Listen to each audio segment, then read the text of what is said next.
Bonjour à tous, alors aujourd'hui j'avais envie de vous parler d'un roman que j'ai particulièrement aimé, qui m'a beaucoup touchée, beaucoup émue. Je dois dire que même après en avoir fini la lecture, il est resté bien ancré et j'y ai pensé pendant assez longtemps. C'est un très beau roman sur le colonialisme, l'exil. Ça s'appelle Rivage de la colère de Caroline Laurent, donc publié aux Escales dans la collection Domaine français. Et ça nous parle d'un pan de l'histoire qui, pour ma part, était complètement inconnu. Je ne connaissais pas du tout cette histoire.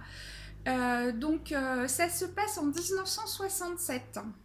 On est sur l'île Diego Garcia, qui fait partie de l'archipel des Chagos, qui à l'époque est rattaché à l'île Maurice. Donc il faut savoir que l'île Maurice est sous gouvernement colonial britannique. Et en 1967 a lieu un référendum et les Mauriciens vont réclamer leur indépendance, vont voter oui à l'indépendance et pour récupérer en fait leur autonomie. Ce qui va bien sûr avoir un impact sur cet archipel, donc qui est rattaché jusqu'ici à eux, et donc forcément qui était britannique également. Donc on est sur l'île de Diego Garcia, donc qui est juste magnifique, hein, l'auteur nous l'a décrit, c'est vrai que ça fait rêver.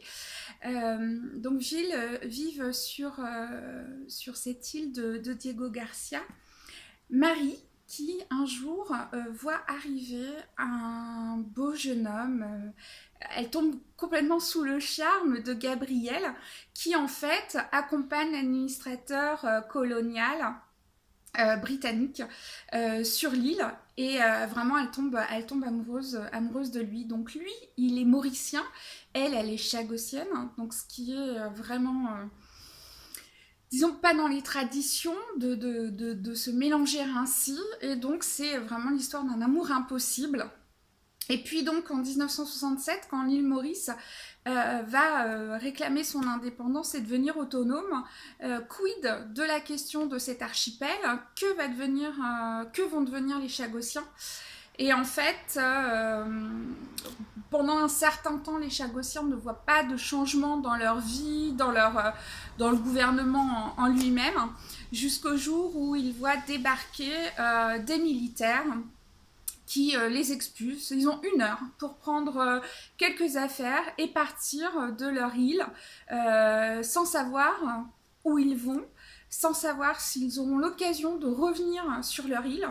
Ce qui va suivre est assez affreux en fait. Ils vont complètement être expulsés de leur terre, voilà, de ce qui fait le Chogassien et de ce qui est important pour lui.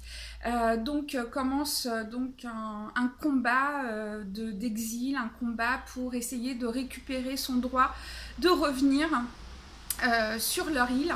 Donc c'est vraiment magnifique, ça nous parle du courage, puisque Marie va se battre vraiment fortement, elle va aller très loin dans son combat pour pouvoir récupérer son droit de retourner sur son île, là où est enterrée sa famille, là où elle a toujours vécu, là où est sa vie simplement. Et puis c'est en parallèle une très belle histoire d'amour. Voilà, donc c'est un roman moi, qui m'a vraiment bouleversée. Je ne connaissais pas cette histoire et en même temps, je pense qu'elle ressemble à beaucoup d'histoires liées au colonialisme. Et finalement que l'indépendance, c'est pas forcément gage de liberté et d'autonomie, qu'il peut y avoir des conséquences beaucoup plus graves. Ça va nous montrer à quel point le gouvernement britannique bah, a marchandé ce peuple. Voilà, donc c'est extrêmement émouvant de voir ce peuple qui a envie de retrouver ses racines, qui a envie de se battre pour son île, pour son pays, pour sa propre liberté. Donc je vous le recommande vivement. Rivage de la colère de Caroline Laurent, c'est en plus magnifiquement écrit. Donc aux Escales, dans la collection Domaine français. Je vous en souhaite une très bonne lecture et je vous dis à très bientôt. Au revoir.